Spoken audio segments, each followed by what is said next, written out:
de novo again, e again mesmo.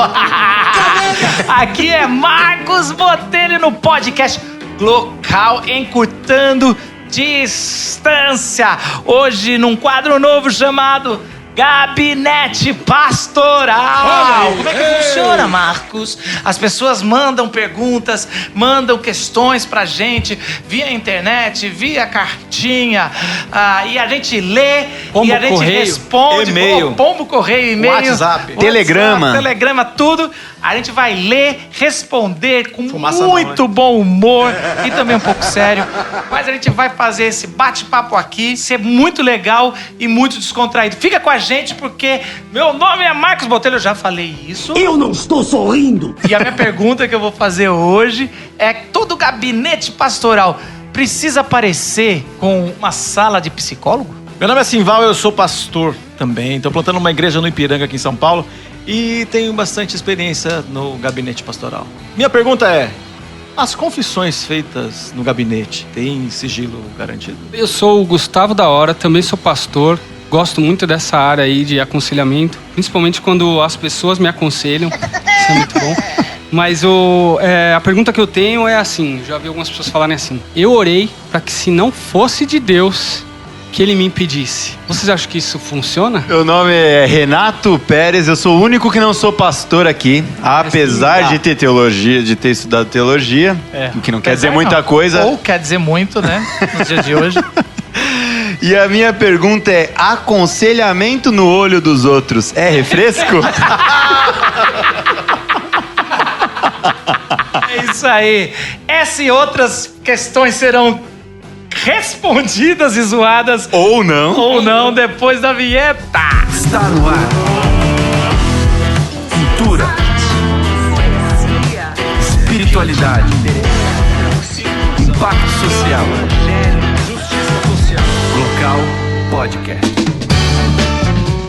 Galera, antes da gente entrar nesse super podcast, eu tenho 2 recados. Primeiro, vamos ter a super temporada da Glocal, pois é, com vários temas. Separe aí, vai começar a temporada dia 11 de junho.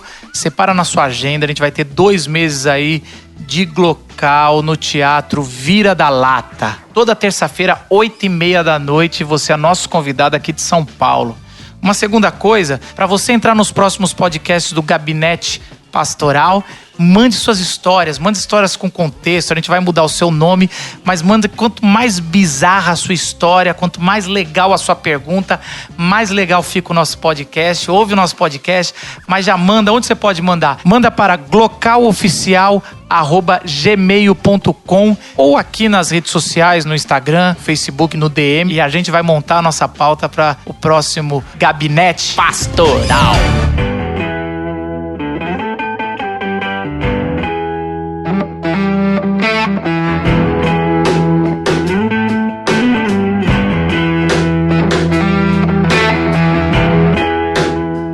Bom, eu nem sei por onde começar. Vocês estão preparados? A gente já começou uma vez, o Renato esqueceu de gravar. O quê? Agora Que isso? Jamais. Agora você dobre a sua língua quando falar de profissionais. Corta aí. Eu tenho uma pergunta. Um som de, sei lá, de alguém que tá se aconselhando. Suspense. Climinha. Querido pastor, eu já namorei vários rapazes da minha igreja. Nenhum namoro deu certo. Alguns desses até me traíram. Agora, estou namorando um rapaz que não é da igreja. Mas ele é tão bacana que até parece crente. Estou errada? Tentei o crente, mas eles não prestavam. Canalhas! Esse parece que presta. Chupa essa aí. Essa pergunta é a que menos acontece em gabinetes. Ontem, por exemplo, tive apenas 8 vezes essa pergunta no gabinete. Caramba, cara. Porque É uma recorrente, né? E o jugo desigual, hein? Jugo desigual. Julgo desigual. Cara, a primeira lógica que sempre eu me pergunto, eu converso com as pessoas é: por que você acha que tentando do jeito que é um pouco mais seguro não deu certo, por que o inseguro vai dar certo? Você entendeu o que eu tô falando, assim? Porque hoje, porque era um dia que eu podia e ele podia. Eu podia Quase que eu não podia. Não é que namorar gente de igreja vai dar certo e vai garantir que tá bem. Mas assim, aí você pegar e ir pra qualquer lado e aí eu achar que não, agora vai dar certo. Eu tentei tomar um remédio pra dor de dente e não melhorou. Então eu comecei a mastigar pedra. Mas a pedra tem sido assim uma coisa interessante. Ela parece o remédio. Bom, viver é correr risco, né? Mas não precisa correr tanto assim, né?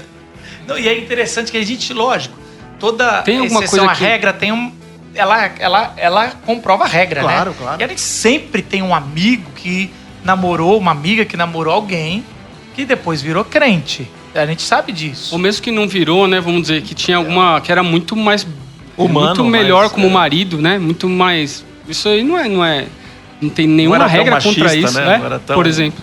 Verdade. Fundamentalista, não era tão... Mas e o julgo desigual? Essa daí, hein? Chupa essa manga aí. Bom, pra mim, tem uma leitura que eu uso pro jogo desigual, que quando a gente tá vendo o Paulo tratar do assunto, ele tá falando com aquele povo que tá chegando de acreditar no panteão. Então, mas aí quando ele tá falando com essas pessoas, olha só que interessante. Não parece pra mim que ele tá falando com alguém que vem do judaísmo. E nem de casamento, certo? Nem de relacionamento... Ele tá colocando, o que ele tá colocando é o seguinte, que ele parece firme com uma questão nas relações humanas com esse pessoal que tá chegando do paganismo. Mas ele não está chegando firme e falando a mesma coisa. Você agora acredita em Jesus e você não pode se juntar em um jugo desigual, seja em sociedade, seja em casamento, com as pessoas que são adeptas do judaísmo. Sim, No entanto, a gente percebe hoje que a questão do jugo desigual é duro, não é só no cristianismo, é duro no budismo também. Né? Tem algumas linhas do budismo que se propõem como dureza. Seja, você vai se entregar a um relacionamento de missão de vida com uma pessoa que tem a mesma religião que você. Falando dos pecados mais brandos, assim, né? Só para depois, né, falar assim, do que mais te aflige. Seria uma dica. Eu só ressaltando por que eu estava fazendo a pergunta, se isso é sobre casamento, é claro que parece no contexto imediato eles estão falando sobre um tipo de sociedade, né? E é lógico que o casamento, de alguma forma, você está falando de uma associação, né? Mas parece que esse não é o contexto imediato, porque a aplicação desse texto, a maioria das vezes é isso, é sobre namoro e casamento, né? A gente só vê esse tipo de aplicação. E quando, na verdade, a gente sabe que não é uma questão assim tão... que você tem um selo de aprovação e que significa, se tivesse selo de aprovação, primeiro, o casamento vai dar certo.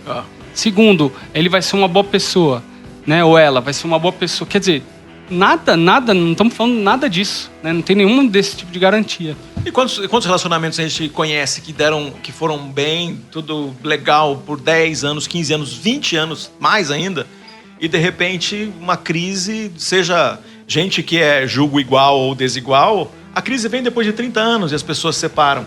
O que é dar certo? O que é dar certo? Casado Exatamente.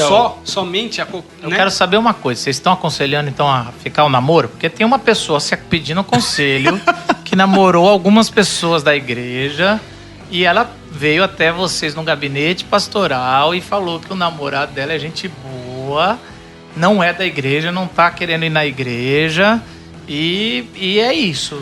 O que o Tiago Arraes diria?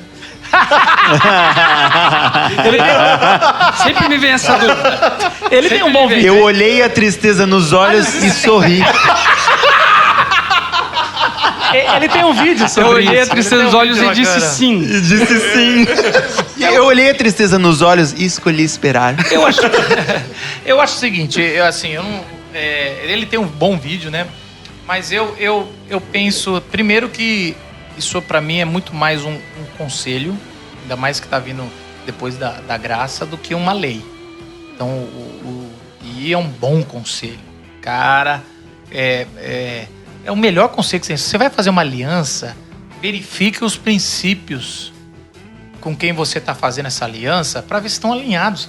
Porque se estão saudável. alinhados, já podem dar problemas mais para frente. Qualquer aliança, qualquer parceria, sociedade, casamento, tudo. Gente com gente, né? Gente com gente já Tem tudo vai pra dar errado. problema. Se não estão alinhados, o Paulo tá falando, cara, isso é um jugo, é um peso. São dois pesos desiguais e a balança não vai ficar equilibrada com esses dois pesos desiguais. E isso vai vai trazer, vai balancear para um lado ou para o outro e vai desalinhar o carro.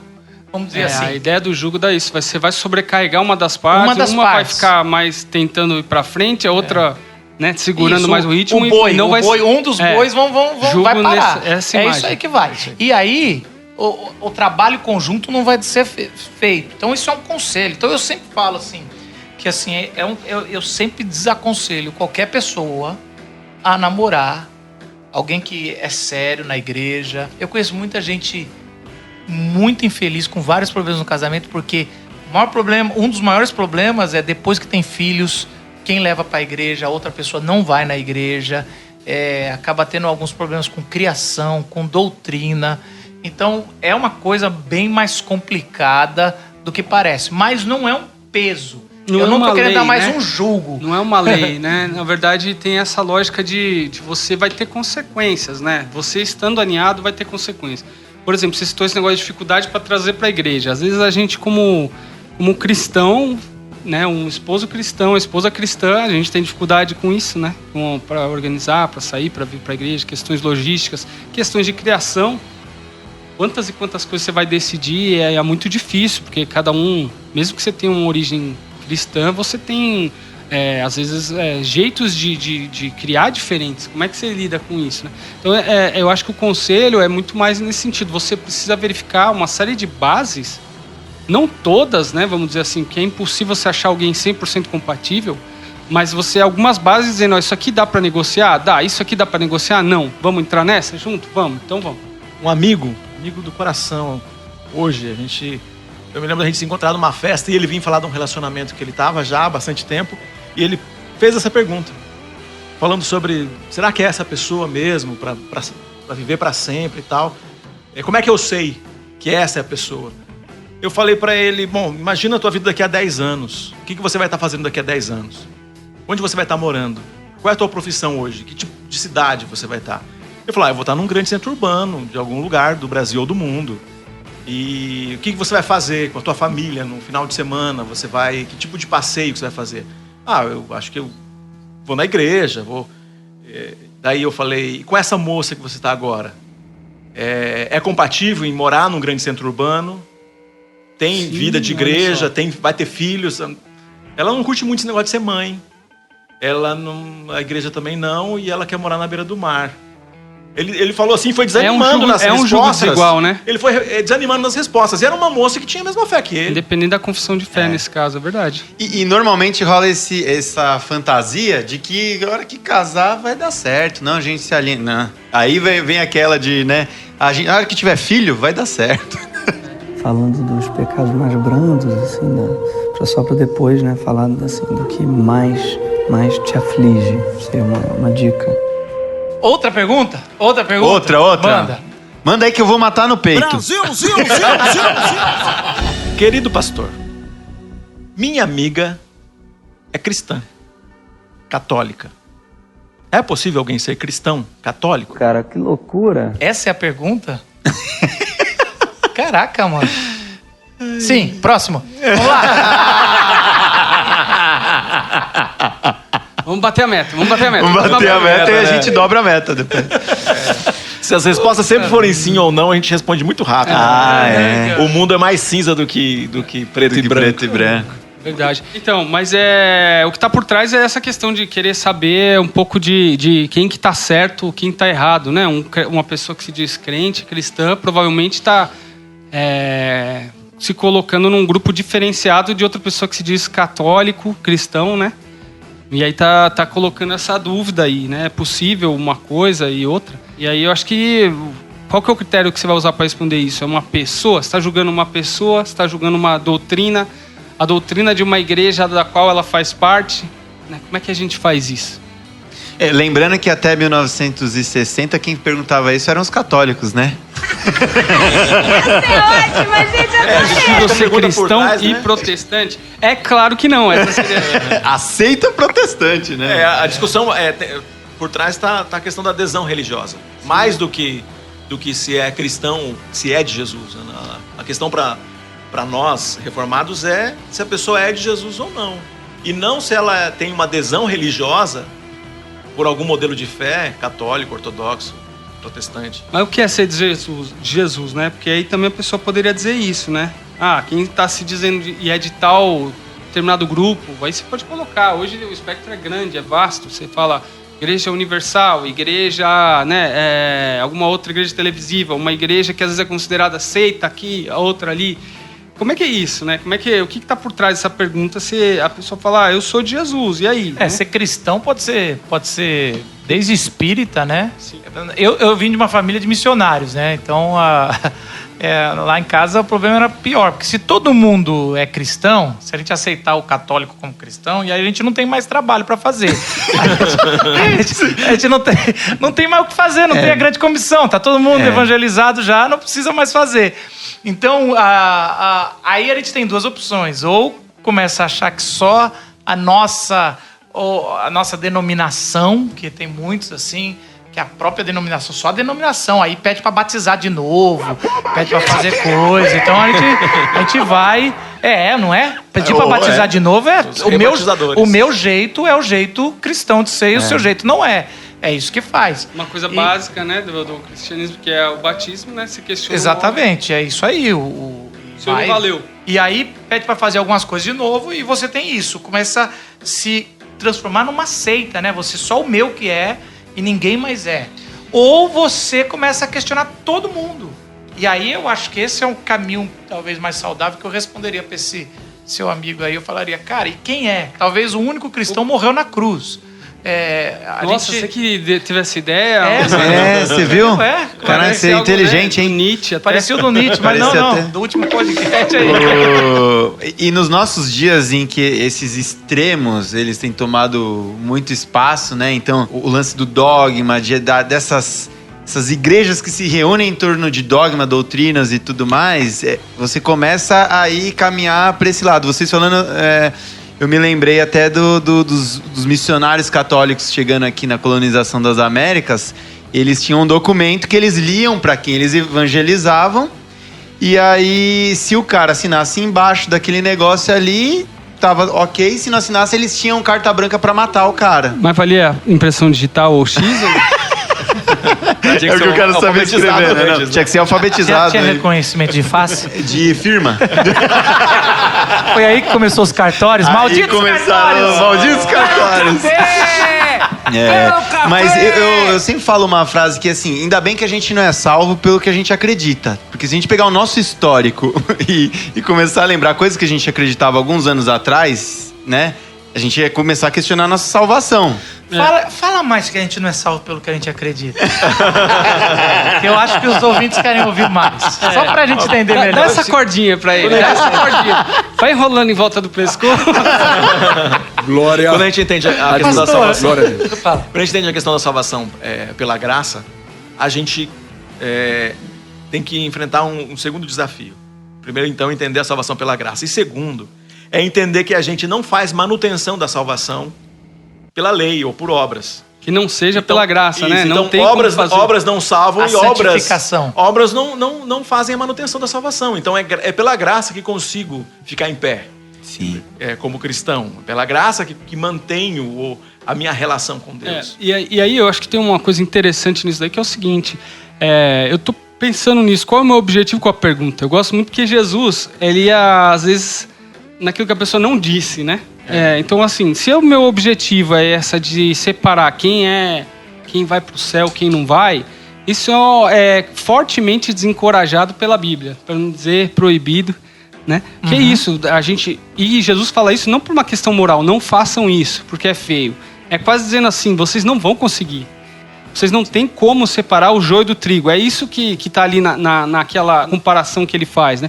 Não tem como, é só os santos anjos no último dia. Então não dá pra gente saber, a gente não tem critérios, a gente não tem como fazer isso. Agora, isso significa que tá tudo bem em qualquer coisa? Não necessariamente, eu acho que a doutrina tem o seu lugar. De alguma forma, cada conjunto de pessoas ali vai ter algumas doutrinas que vão nortear de alguma forma. E é lógico, a gente está tentando basear isso na escritura, a gente tem nossas doutrinas, né, de alguma forma aqui.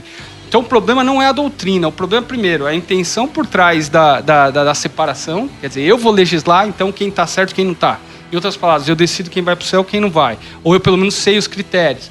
Ou eu tô dizendo que Deus vai julgar, que Deus é justo, eu confio Depois de nisso. ter decidido a linha, onde é, onde não é, quem tá, quem não tá, é como eu vou agir com isso. Então alguém que tá perguntando, essa fulana, ela é cristã? Dizendo assim, caramba, a pessoa... E assim, agora no campo prático, eu vejo muito católico, piedoso, transformado. Eu tenho amigos padres. Mas isso eu quer vejo dizer, muito, então é eu pelas vejo obras? muito cristão vejo que Deus protestante está trabalhando que na também vida não. dele. E a Sim. pessoa tá...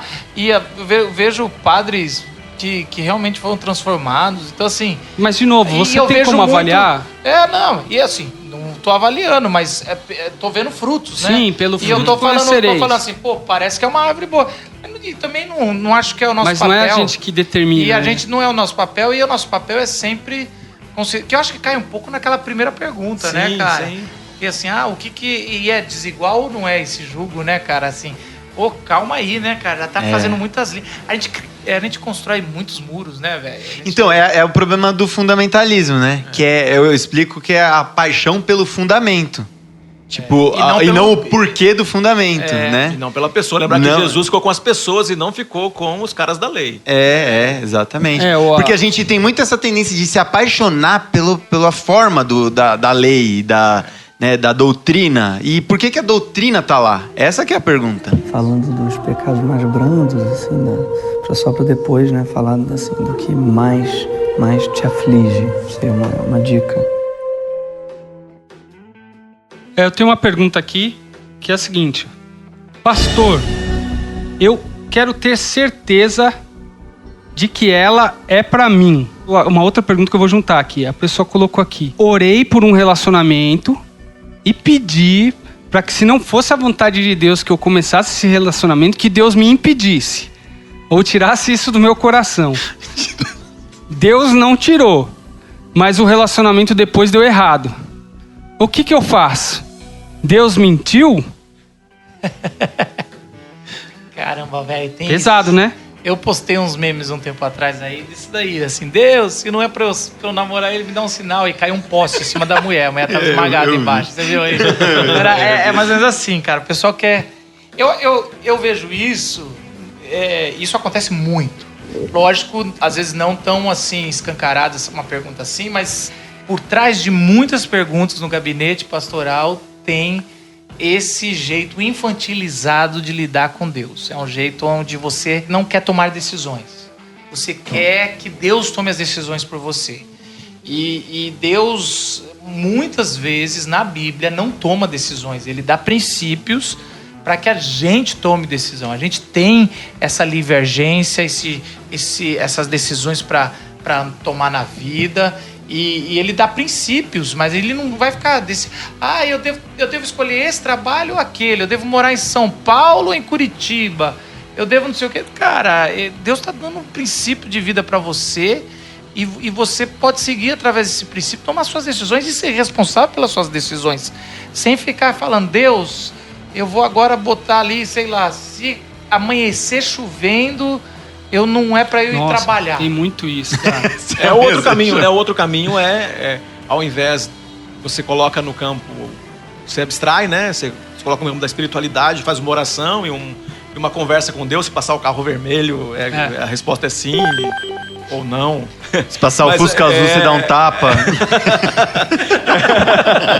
Mas a segunda ação das pessoas é procurar um pastor, para que esse pastor, ou para que no gabinete pastoral, ou um terapeuta, ou alguém que ajude, ou que dê a resposta para ele. Não é ajudar, é que dê a resposta. Delega a responsabilidade. E toda vez que a gente quem faz um gabinete sério, não vai dizer para a pessoa faça isso, vai ajudar a pessoa a olhar para esses princípios que o Marcos estava falando agora, olhar para essas possibilidades e tomar as decisões baseadas nos melhores princípios. O Marcos colocou uma coisa interessante, esse negócio do infantilizado. Eu acho que é isso mesmo. Quando você está criando uma criança, você tem que dizer para ela, não, caca, né, bate na mão, tomada, vai pôr a mão na tomada, exatamente. Essa imagem é bem forte. Agora, conforme a criança vai crescendo, é como se fosse assim, eu espero que ela não precise mais disso, né? Se eu tiver que toda vez fazer isso, é complicado. E aí, imagina um pai saudável, você tem um grande amigo e você está acompanhando alguma escolha de trabalho, como o Simbal citou. que um bom conselheiro falaria, né? O que um bom amigo falaria e um bom pai, inclusive. Então o pai vai dizer para ele assim, então pai, eu devo ir no exemplo que você citou, para Curitiba ou para São Paulo? Né? Como se fosse um negócio que é A ou B, não funciona assim, né? Se eu for um bom pai, eu vou tentar ajudar a pessoa a tomar a melhor decisão e não tomar a decisão por ela. Imagina isso do ponto de vista conjugal ou de um namoro ou de alguma coisa assim, que geralmente também acontece isso. É você que tem que tomar essa decisão, você que vai arcar com as consequências dela, não é algo que você sorteia e vai. Eu acredito que Deus pode, em alguns casos extremos, agir assim, mas são casos de exceção extremos. Você pega na Bíblia a Rebeca, né? Quando o servo de Abraão vai escolher a esposa de Isaac. Isso é uma exceção da exceção da exceção. Era um povo que estava afastado, tinha outra coisa. Aí, quando você vai, por exemplo, você pega o novelo lá de Gideão e vai tentar, não, agora eu vou fazer essa prova, porque se Deus... Cara, é uma fé um pouco infantilizada mesmo, né? Deus, acredito que como um bom pai, né? Ele vai tentar te dar subsídios. Acabamos com a caixinha de promessa, né? Glória. A pessoa pensa que a vontade de Deus é a mosca de um alvo, né? O cara vai acertar, vai ser certeiro para... É o negócio do centro, o centro da vontade de Deus, né? Como se tivesse o centro, se errou.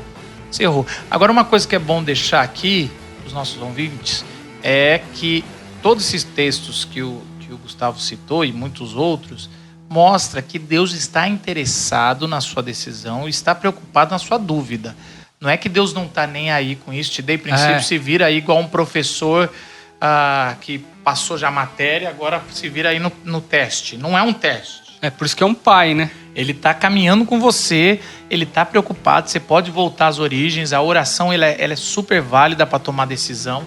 Aliás, ela é essencial, ela não é válida. E aí ela vai trazer uma coisa. Agora, esse negócio de colocar provas para Deus para tomar decisões, eu considero algo ainda precipitado, às vezes infantilizado, como a gente falou. Usando o exemplo, quando a gente estava falando do Antigo Testamento, usar o exemplo de Josué. A palavra, quando vem para Josué, Deus falando com ele, fala, medita no livro dessa lei, não se desvia nem para a direita nem para a esquerda e vai em frente e cumprir a tua missão.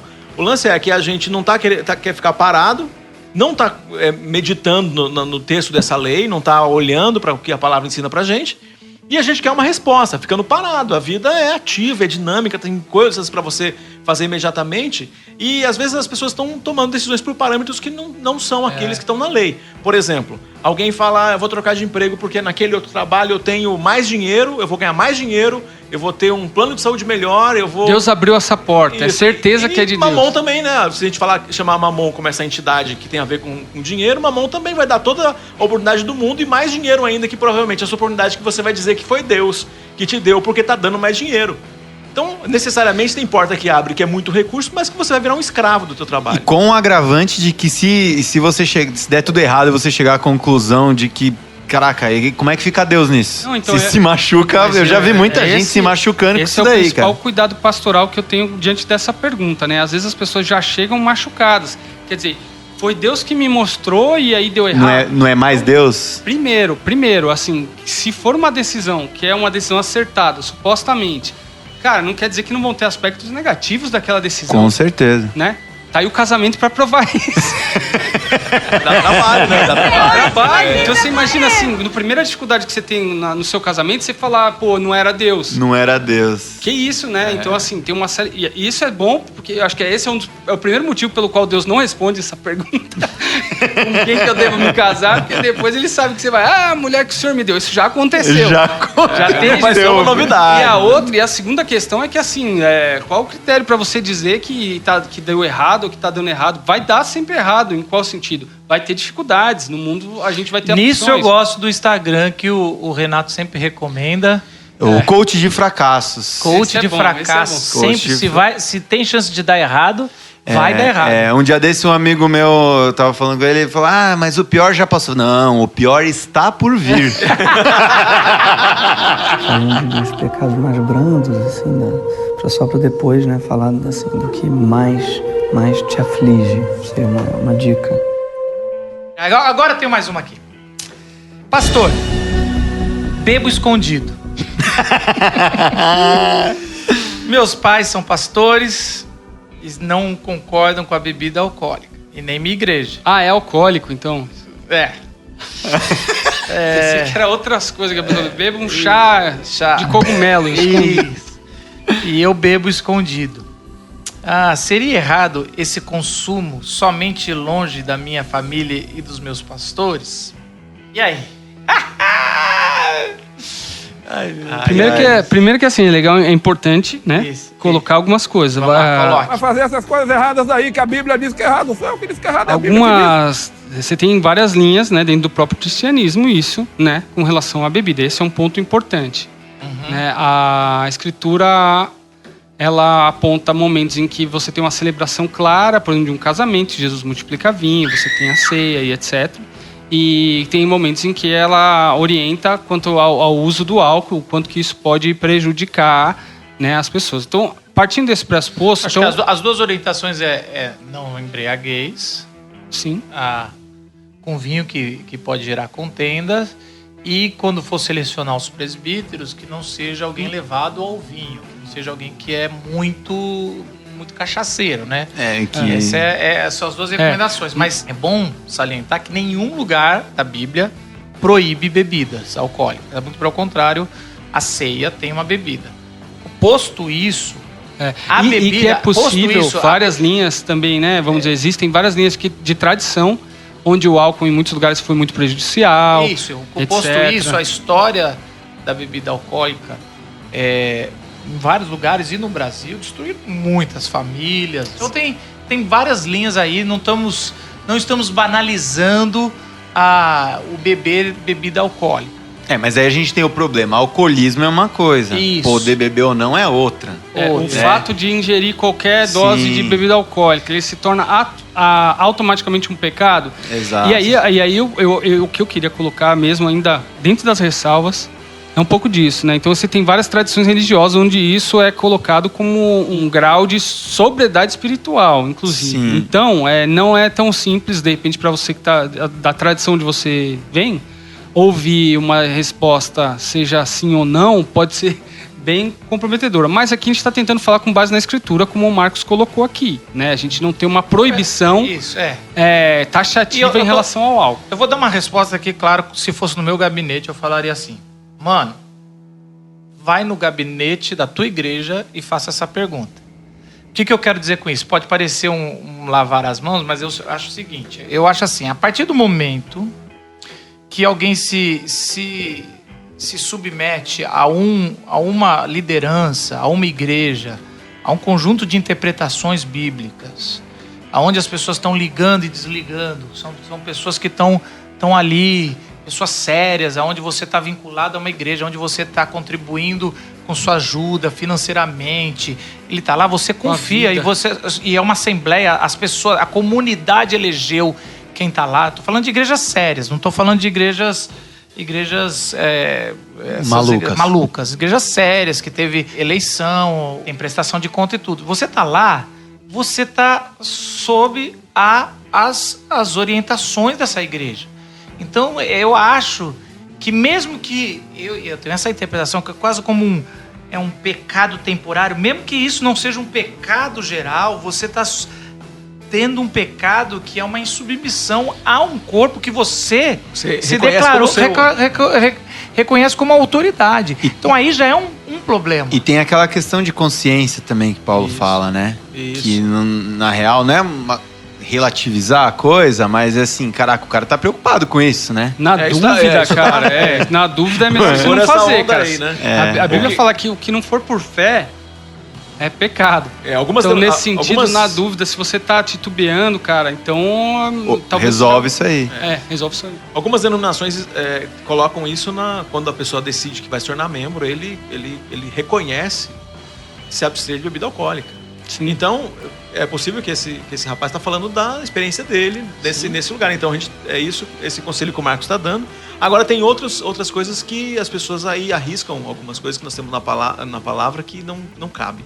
Por exemplo, dizer que o que Jesus tomava era suco de uva e não era vinho. Isso é impossível. Não, Então, ou tem que era um gente que vinho diferente. apela pra uma chama questão de vinho, dessa. mas não é vinho, era um vinho Não era sem fermentado. álcool. Apela pra uma coisa dessa, uma questão química que não Então, tem. que daí é você tem- tratar... Teoricamente, né, o vinho no Antigo Testamento era falado, se você toma o vinho, você tem uma alteração, Isso né? é bobeira. Bobeira de fundamentalista não tinha Dá nem pra perigo. começar. Você Não, fala é que Isso, então, mas nem tem gente começa. que tá usando isso como argumento, então não É, tem sentido nenhum. A gente às vezes tá falando, nós estamos aqui dando uma explicação. Esse é o E aí problema. a gente O tá problema- falando com o gente problema- que não reconhece coisas básicas. E aí é um problema de liderança mesmo. É liderança que não está sendo honesta na proibição. Da E causa, aí bota né? Da razão da bíblico, proibição. Que não é bíblico. Exatamente. E aí é uma outra discussão. Mas é uma discussão para ser feita internamente na igreja local ou na denominação, não por nós eu aqui tenho por fora. um Esse exemplo. rapaz não vai conseguir discutir isso aí. Não, não. A pergunta assim que eu faria pra ele foi, cara, aonde você tá bebendo? Que a gente vai lá, a gente bebe junto.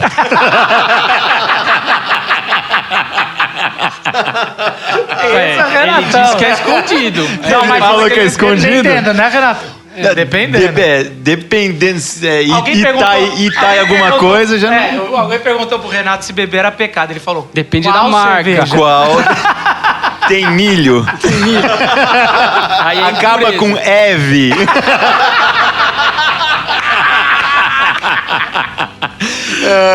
Daí já é um pecado com a própria cerveja, né? Depende, né? Que Deus? Contra que Deus? Falando dos pecados mais brandos, assim, né?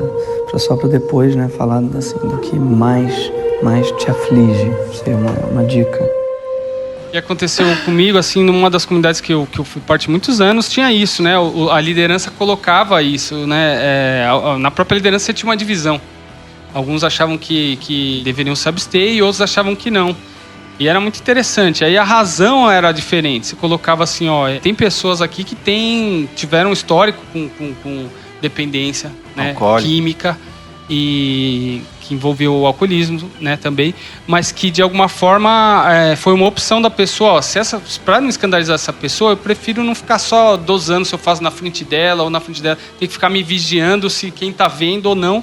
Então, um dos líderes optou. Então, eu decidi, eu posso viver sem cerveja, eu decidi não optar. Só que essa é uma postura muito diferente do que eu me posicionar biblicamente e dizer, quem beber vai pro inferno, né? Algo um pouco complicado. Isso é honesto. Agora, eu tenho um amigo pastor, ele é pastor auxiliar numa igreja batista.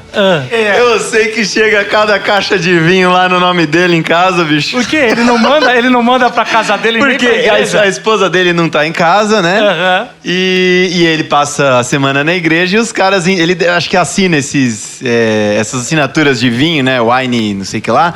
E aí chega lá em casa porque ele não quer entregar no gabinete, pegar mal e tal, né? E isso tem atormentado ele, né?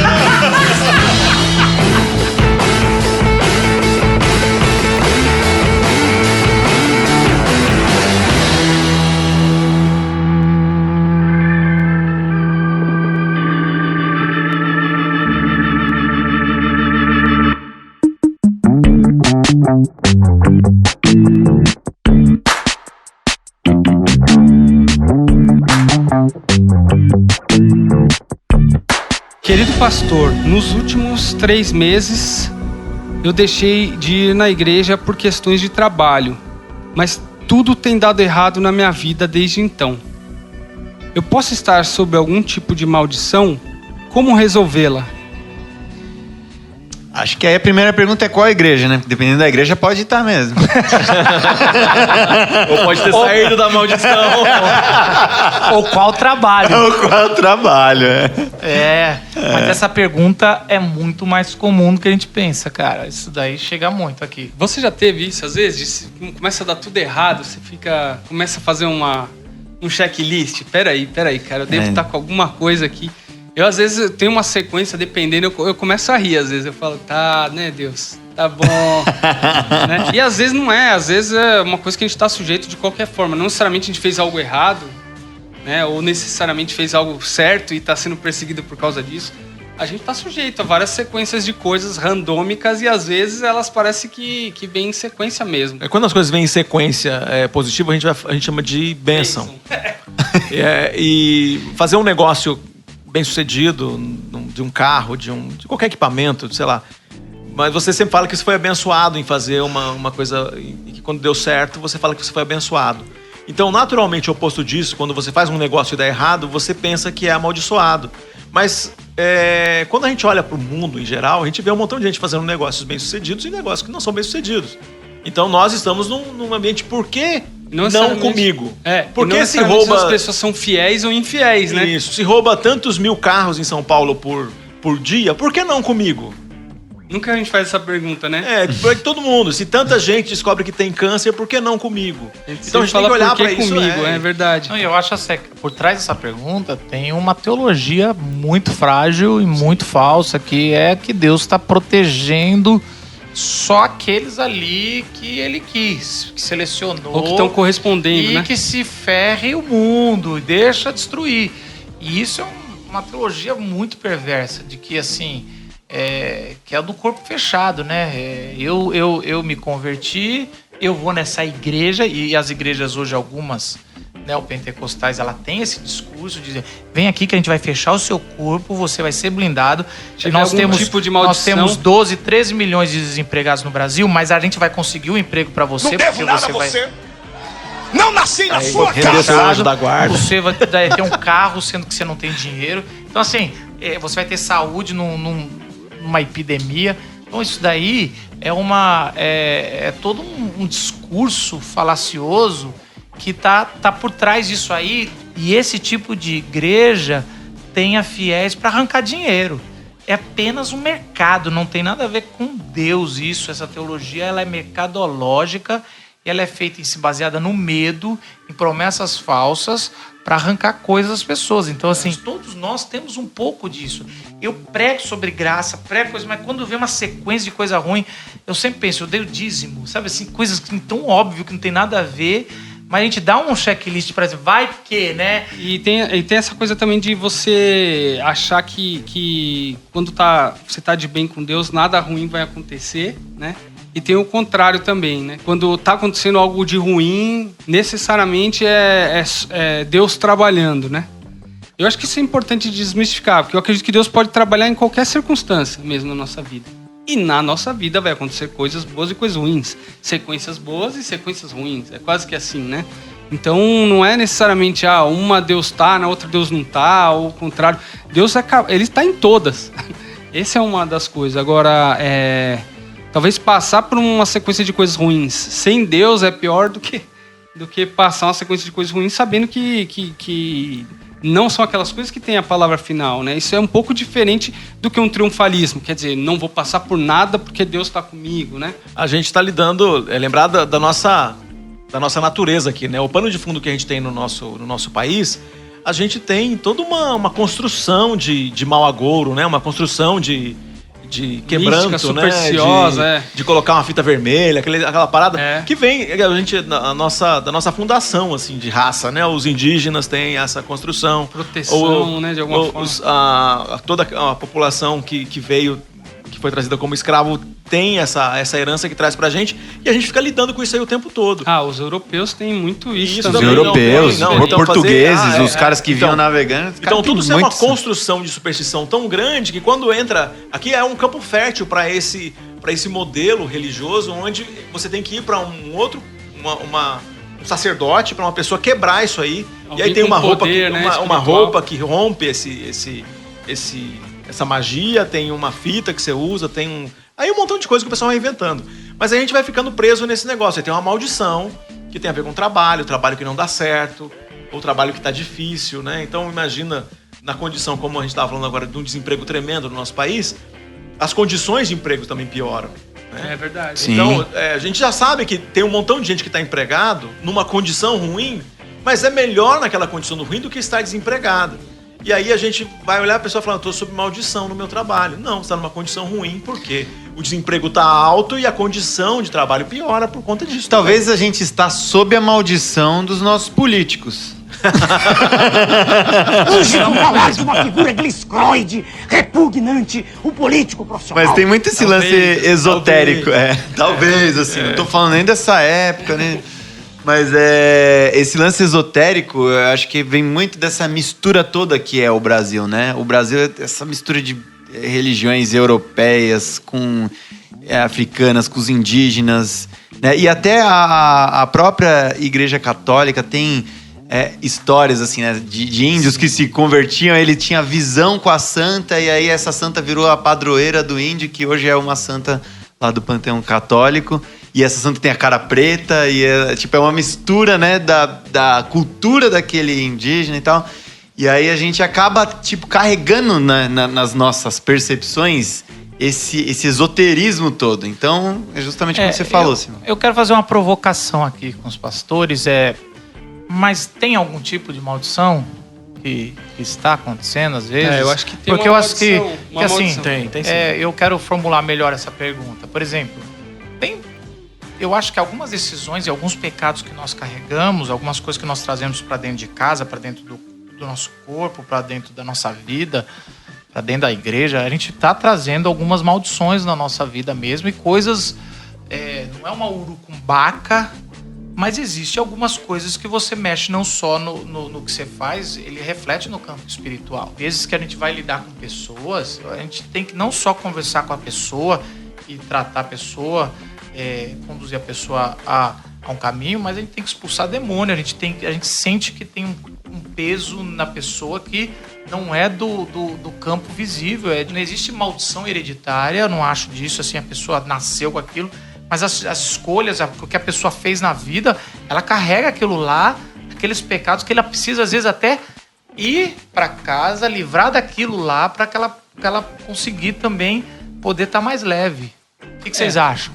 Acho que tem uma coisa que é importante nisso que o Márcio colocou, que é o seguinte: a Bíblia fala sobre os ídolos, que de alguma forma você tem seres que agem por trás dos ídolos, né? De alguma forma. Então isso, que pode existir as influências espirituais, isso é fato.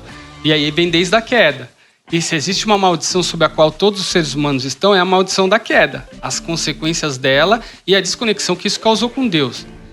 Tendo isso em vista, todos estamos sujeitos a tipos de maldições, sejam elas de alguma forma genética, por causa de um gene que tem uma tendência ao câncer, né?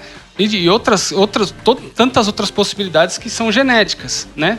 Outras possibilidades são sociais, outras possibilidades elas são do campo mais moral, outras do campo químico, psicológico e etc. E até das nossas estruturas, né? Do nosso país. Como foi falado, né? De política e etc., das injustiças. Quer dizer, quando alguém lá, há 200 anos atrás, fez uma atitude de injustiça, de alguma forma está interferindo, às vezes, na vida de uma família desde então.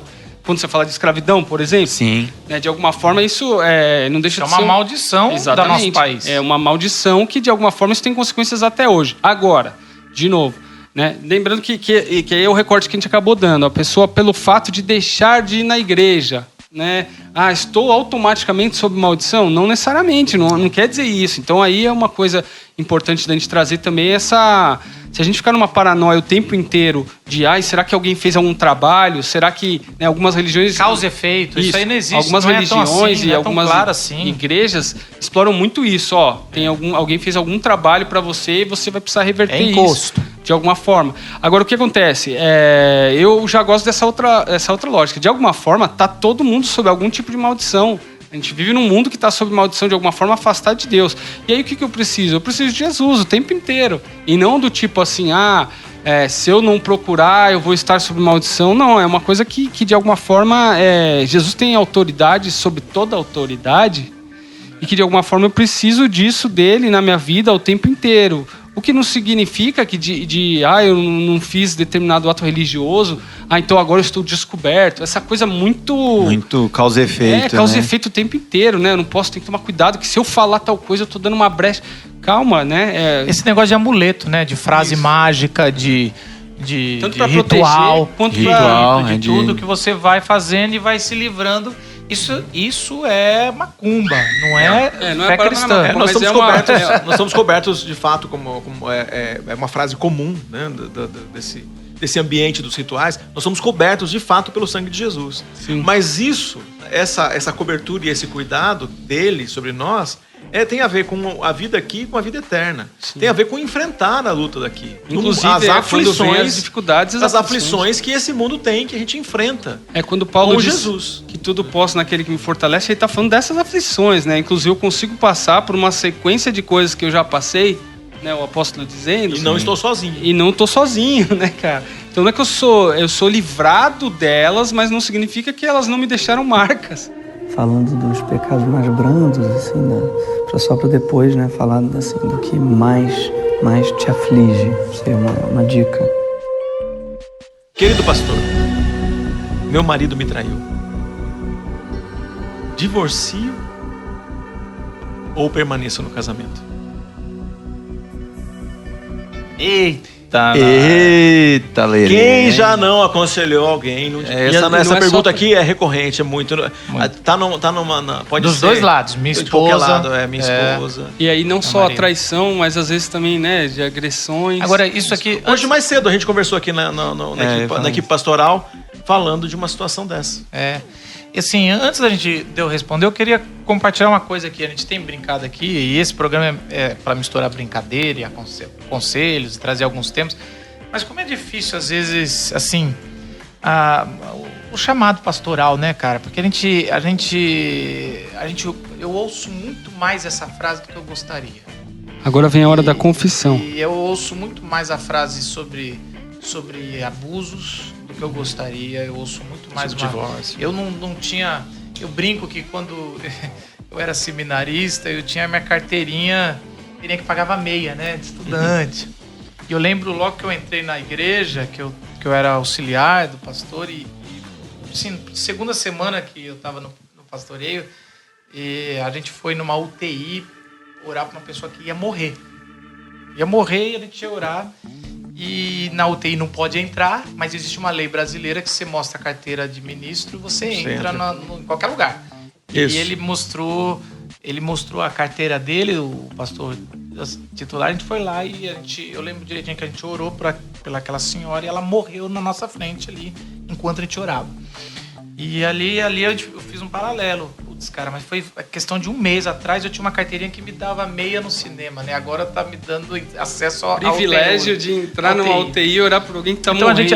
a gente brinca aqui com as coisas, até para aliviar um pouco, porque é complicado demais a gente ouvir. E às vezes a gente nem tem resposta para muitas coisas, mas a gente tá aqui muitas vezes para simplesmente ouvir.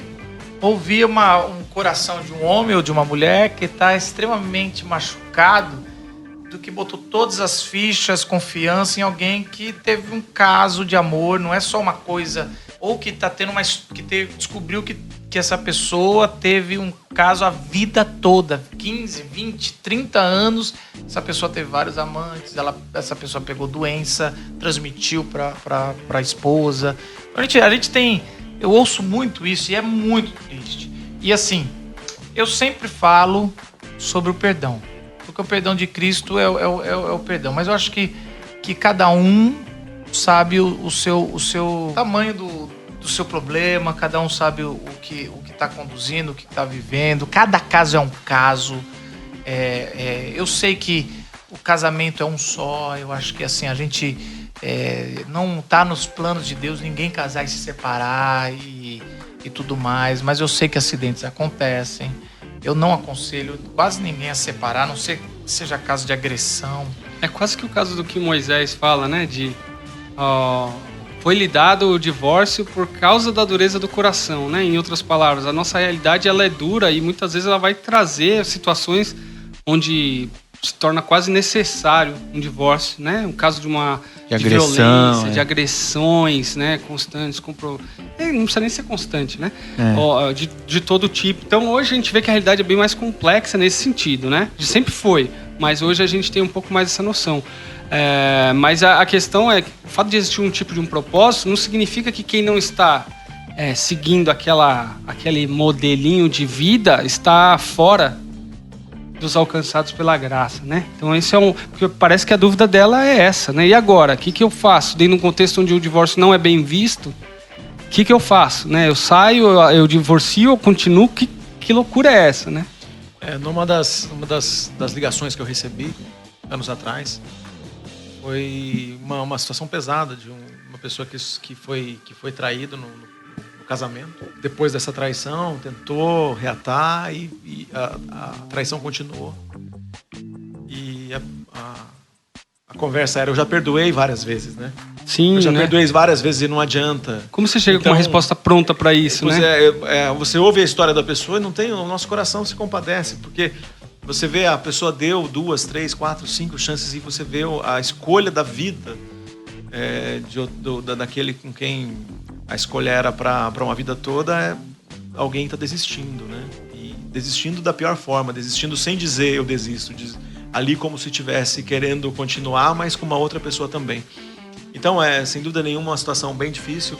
O caminho é o perdão, mas eu entendo muito bem quando a gente percebe que o caminho da separação acaba sendo uma via também que as pessoas vão andar, e a gente vai cuidar de muita gente divorciada cada vez mais. Quando eu faço casamento, eu coloco na série dos sims, eu coloco sempre uma linha a mais. Promete desconsiderar completamente o divórcio como meio de solução de conflitos. O que eu estou dizendo com isso? Que um montão de gente hoje está usando o divórcio para resolver conflito. E ele não está... Fugir do conflito, A na pessoa verdade, não quer tratar resolve coisas que são necessárias, e qualquer casamento precisa de ajuste. Mas, por outro lado, a gente vê que a licença sexual que a gente está vivendo, tem um montão de gente que está indo e vivendo aventuras como se fosse uma pessoa que não tem compromisso com ninguém, nem consigo mesmo. E vivendo qualquer tipo de aventura. E a gente aí tem que enfrentar a gente. Tem o direito de experimentar, né? Isso não que é está uma vivendo prerrogativa. uma aventuras no caminho de prostituição, que está vivendo uma loucura e achando que pode permanecer casado vivendo esse tipo de coisa. Então a gente imagina como é lidar com alguém que descobre aquele ou aquela com quem tinha um compromisso de vida e é alguém que a vida toda esteve traindo, ou nos últimos anos, nos últimos meses esteve traindo.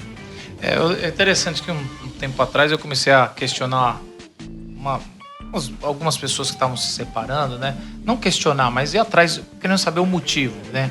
Por que você tá... A pessoa não queria assumir que estava apaixonada por outra pessoa, começou a dar alguns motivos. E eram motivos que eu olhei pro meu casamento e eu vi que eu tinha todos os motivos que a pessoa tinha. É verdade. Então Isso nunca me aconteceu ontem. Eu escrevi um texto junto com a minha esposa, que era exatamente: tenho todos os motivos para me separar todos os dias. Todos os dias eu tenho motivo para me separar. E todos os dias eu encontrei outros motivos para continuar. E, então, assim, eu acredito nisso, exatamente nisso. Se você também vai viver uma vida focada nas desculpas que você quer dar para viver sua aventuras amorosas, sua liberdade, eu tenho direito de ser feliz, como é uma ilusão, uma atrás da outra, na comparação, essa coisa, você não vai construir nada, e aí você vai viver esse discurso aí até uma hora que você convence que as desculpinhas que você está dando são reais e verdadeiras para você se separar. Ou igual você falou, são realmente verdadeiras, mas deveriam ser, né? Deveria ser o peso final. Tipo, são até legítimas algumas, mas essa coisa de viver junto é uma coisa que dá trabalho, essa construção. Então, de repente, eu consigo elencar razões, igual vocês falaram. São razões para se separar. E aí eu digo, mas qual é a razão né? maior para não se separar? Esse é o casamento, uma coisa que meu pai falou, aliás, duas das nossas discussões aqui, a gente conversou muito sobre os 95 Mentiras do Mundo Gospel, que é o primeiro podcast. Eu recomendo muito você que gostou da discussão da bebida alcoólica, tem muita dúvida, e também dessa aqui, você voltar para aquele podcast, se você não ouviu. Então ele fala, o casamento é da humanidade, não é dos crentes só. Então esse é um privilégio dado a todos, mas é uma grande responsabilidade também, né? Sim, desde o começo. Então, assim, eu acho claro que se separar é um pecado. É o aborto do casamento. A gente já está em separação, pecado. A separação Vamos é o lembrar aborto do disso. casamento. Nossa realidade é uma realidade de separação. E o casamento aponta para um tipo de convergência. E aí, como é que se diz? Você sair dele toda separação tá é um pecado. E eu não estou sendo duro. Separar é pecado. Mas eu tenho motivos, eu tenho caso de divórcio. É um pecado que a gente tem que assumir. Não é vontade de Deus, quando eu falo que é um pecado. Não é a vontade de Deus. Alguns se transformou numa tragédia que realmente parece que não tem outro caminho. Mas às vezes acontece. Agora, tem muitos que eu já vi que perdoou e que Deus abençoou grandemente, e que se a pessoa encontrar... E assim, ninguém... Não quer dizer agora, que continuar casado... Eu não quero botar peso em ninguém, mas assim, eu acredito muito nisso, que quem encontrou o perdão da cruz não pode negar perdão pro próximo. Porque o perdão da cruz é muito maior que qualquer ofensa que alguém cometeu contra qualquer coisa que vocês já fizeram com você. O perdão da cruz é a escada pro arrependimento. Porque geralmente as pessoas falam assim, se a pessoa se humilhar, se arrepender, se humilhar, vier de joelho, eu perdoo. E a gente vê a lógica a gente não se arrependeu e depois Jesus morreu na cruz, né? Então, o perdão é a escada pro arrependimento. Você primeiro perdoa, libera, e alguma forma Deus age no constrangimento do perdão e a pessoa se arrepende. Que é isso que acontece com a gente. A cruz, o perdão da cruz, ela chega antes da gente... Eu não tava nem aí com Jesus. Eu nem queria, nem sabia que eu era pecador. E vem o perdão da cruz e aquilo me constrange e aí eu me arrependo. Eu acredito nisso com Jesus porque o Espírito Santo tem esse poder. Agora, nas relações humanas, eu acredito que nem sempre isso é possível. Conheço muitas pessoas que perdoaram e que esse perdão não teve constrangimento nenhum da parte do ofensor, né? E que a coisa ficou um pouco complicada. Eu gostaria de que fosse assim, mas, de novo, causa e efeito. Não funciona assim, a vida humana não funciona assim. Então, se eu perdoar de verdade, tudo vai ser restabelecido. Não necessariamente. A pessoa pode não querer. Deus não interfere nisso, né? Então, assim, para dois, isso eu tenho certeza, para dois continuarem juntos, dois precisam querer. Então, essa é uma outra coisa que ajuda a tirar um pouco de peso também. Não adianta, eu conheço muitas pessoas que tentaram reatar até a última e a outra pessoa falou não. E aí não tem como se obrigar a pessoa. Nem Deus obriga nesse sentido, né? Então, assim, o 70 vezes 7 é muito difícil da gente vivenciar isso, mas se alguém vivencia isso, só pode ser fruto da cruz, da obra da cruz. Né? Traz uma pergunta como essa, quase sempre vem uma segunda. Eu posso me casar de novo, por exemplo? Sim. Ou eu serei feliz novamente no casamento? E a gente tem, de novo, entra na situação do casuísmo lá atrás, onde a pessoa sente que está sob maldição, tem uma interpretação do texto bíblico, e aí a gente vai encontrar a gente para os dois lados, na questão teológica, dizendo que quem divorciou está em pecado e tem adultério. Quem se casa com ela comete adultério. O que a gente é o texto bíblico. A gente entrar em interpretação bíblica vai ser ruim aqui, né? Mas a gente sabe que a carta de divórcio, o divórcio é o direito de recasar. A pessoa que se divorcia tem direito de fazer isso. Não quer dizer que ela vai exercer esse direito, mas é de estar entrando nesse campo. E a gente tem um sofrimento muito grande, porque quem fica aparecendo por alguém que está falando eu quero me divorciar, porque eu não consigo mais viver com você que me traiu ou com você que me agride, é maltratada pela família ou por quem está no entorno, como assim, você está querendo casar de novo, você está querendo outra pessoa. Ou você deveria suportar tudo isso. E aí eu legislo sobre a vida do outro no sentido de não sendo no meu calo, né? É um sofrimento muito grande. Nós estamos falando de um sofrimento que uma pessoa que está passando por isso, e quem está com esse questionamento, está com essa crise, você precisa de um acompanhamento de perto, de gente que vai ser... É uma situação difícil mesmo. Vai ser graciosa, carinhosa, vai lidar com você, a enfrentar isso, como o Marcos falou, que é um pecado, mas enfrentar algumas consequências que tem a ver com as relações com filhos, às vezes, com outros parentes. Quando chega alguém que já se separou, eu sempre falo, você tem direito de ser feliz, corre atrás dos seus sonhos. Não é porque se errou uma vez, você vai errar de novo. Eu dou toda a bênção e vamos que o passado já era, isso que tudo se faz novo. Eu não fico remoendo o passado, não. A gente vai pra frente. Então, assim, eu acho que esse é um conselho que quando alguém entra no meu gabinete, ele vai encontrar alguém que vai caminhar. Porque não quer dizer que a gente tem que falar algumas verdades, algumas coisas que são sérias, que não fizeram parte do propósito de Deus, que a gente não vai acolher e vai caminhar junto, né? Eu acho que tem isso. E se não quiser beber algo que desce redondo, pode me chamar.